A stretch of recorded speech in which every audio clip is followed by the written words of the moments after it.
My name is Khalid Maqbool. I served in Pakistan Army, retired as a Lieutenant General. Then for 1 year I was Chairman National Accountability Bureau, and then for 6.5 years I stayed as Governor of Punjab. So this country gave me a great opportunity to serve the people. Simple ordinary background. I went to government schools and government colleges, and they were of very good quality. We got very good education, but I was fortunate to join the military at very early stage. And military is a great training and grooming institution. It shaped my character, it shaped my thinking. It gave me opportunities to study both inside the country, outside the country, and it rewards merit and hard work. So one found that Pakistan Army gives you great opportunity to develop yourself, to do your job, but also grow rich both in experience and also in your status. But I joined the army in '65. The war had just started, and there was a lot of enthusiasm and emotions. I was a young man then.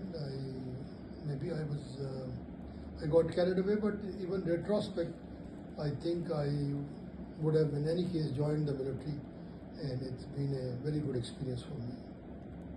Well, '65 war, I was a young man, and I was then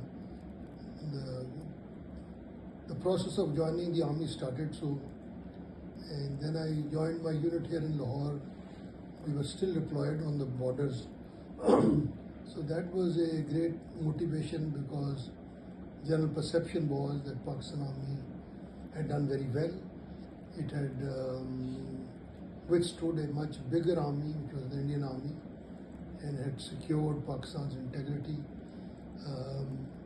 So that was very motivating, inspiring, and we saw in our units young men, soldiers, non-commissioned officers, and officers who had served in '65 war. They were brave. They gave us, told us stories of their valor. So that was very motivating. In '71 war, my unit was deployed in Azad Kashmir. It was an active front. So again, here we saw that we were able to confront the Indians and fight back. And there were great examples of individual and collective bravery, valor, also planning. So one was inspired by how our troops and officers performed in the war. Well, I didn't get a award, but when we were deployed in '71 war, I remember I joined my unit on a hill from Infantry School Quetta, and I got myself in the most forwardmost post so that my men would feel inspired. And we were shelled every day, our bunkers were busted. And later on also, whether it was, we many times served on the FTLs in border areas or in critical moments. So one learned the lesson that you have to always lead, be in the front, and not worry about your own personal security and safety. So it's not just one incident. The entire army life is about leading from the front, is giving your men an example, and treating your men's life and comfort above your own life and comfort. Pakistan Army gives opportunities to its officers to go abroad and represent the country. I was lucky. I got posted to Washington, which was a very prestigious environment, prestigious assignment. And there I interacted with the US Armed Forces, with the think tanks, with the civil society, and we were able to project Pakistan. We were also able to appreciate how others think about us.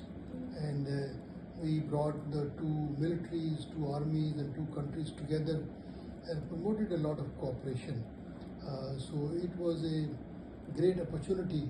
They really appreciated, and they thought that we were up to the mark. And these are both Staff College, Pakistan Staff College, Quetta, and National Defence College, Islamabad, which is now called National Defence University. These are both premier training institutions in the military. These are the highest training institutions. So I'm a graduate of both these institutions, which means as a student I studied there. Then I was a teacher, instructor. Then I was a chief instructor, like a headmaster. And so what we tried to do was to bring our curriculum in line with the best military curriculum outside. We tried to create opportunities for our students to learn and to be challenged, so that when our students go out in practical field, they can perform their duties. So both these places were very demanding. Well, I was lucky. General Musharraf was the president, and he picked me up as the governor. So my military training was very useful to me, because military training taught me discipline. It taught me how to approach issues in an organized manner, and it also taught me to lead by example, and not to worry about your interests, but to worry about others' interests. So as a governor, my effort was always to make sure that people are well taken care of.